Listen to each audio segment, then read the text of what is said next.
Head coach হাতুড়ি সিংহের কোনো দোষ নাই। এই বাংলাদেশের মানুষ তারে মিথ্যে অপবাদ দিয়ে তাকে তারাই দিয়েছে। এই বেড়ার কোনো দোষ নাই, বেড়ার কোনো ভুল নাই। এখন তো আর ক্রিকেট বোর্ডে এই হাতুড়ি সিংয়ের অধ্যায় নাই।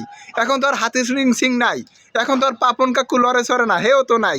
এতদিন তো আপনারা দোষ দিয়েছেন যে হেড কোচ হাতুড়ি সিংয়ের সব পরিকল্পনা, আর আপনারা খালি দোষ দিয়েছেন যে পাপন কাকুর পরিকল্পনা। এখন তো পাপন কাকুও নাই, হাতুড়ি সিং কাকুও নাই। এখন কার দোষ দেবেন? এখন আপনাকে ওই যে ছাগলের যে বাচ্চারা আছে, কই ছাগলের বাচ্চারা তো এখন আর ভালো খেলাইতে পারে না। ওই ছাগলের বাচ্চারা আগেও যে খেলাইছে এখনও ওই খেলায় কোনো উন্নতি নাই। আগেও খাইছে আর মন ভরিয়ে ছেড়িয়েছে, এখনও খায় আর মন ভরিয়ে ছেড়ায়, তা কোনো উন্নতি নাই। এই যে হাতুড়ি সিংয়ের দোষ দিয়েছেন, পাপন কাকুর দোষ দিয়েছেন, আসলে তাগো দোষ দিয়েছেন ভুল। যারা এইসব ভুল দোষ দিয়েছেন, তাগো মিথ্যা অপবাদ দিয়েছেন, তারা এখন ক্ষমা চান। ওই মিরপুর স্টেডিয়ামে ওই পাপন কাকুরে আইনিয়া, হাতুড়িন কাকুরে আইনিয়া তার পা ধরে মাপ চান যে আমরা আপনাকে নামে অনেক কথা বলছি, অনেক সমালোচনা করছি, এখন ক্ষমা দৃষ্টিতে দেখেন। হ্যাঁ ঠিক আছে, মাপ চাওয়া লাগবে, কারণ তাদের কোনো ভুল ছিল না। আমাদের যে ছাগলের বাচ্চারা আছে, এই ছাগলের বাচ্চারা জীবনে উন্নত হইবে না।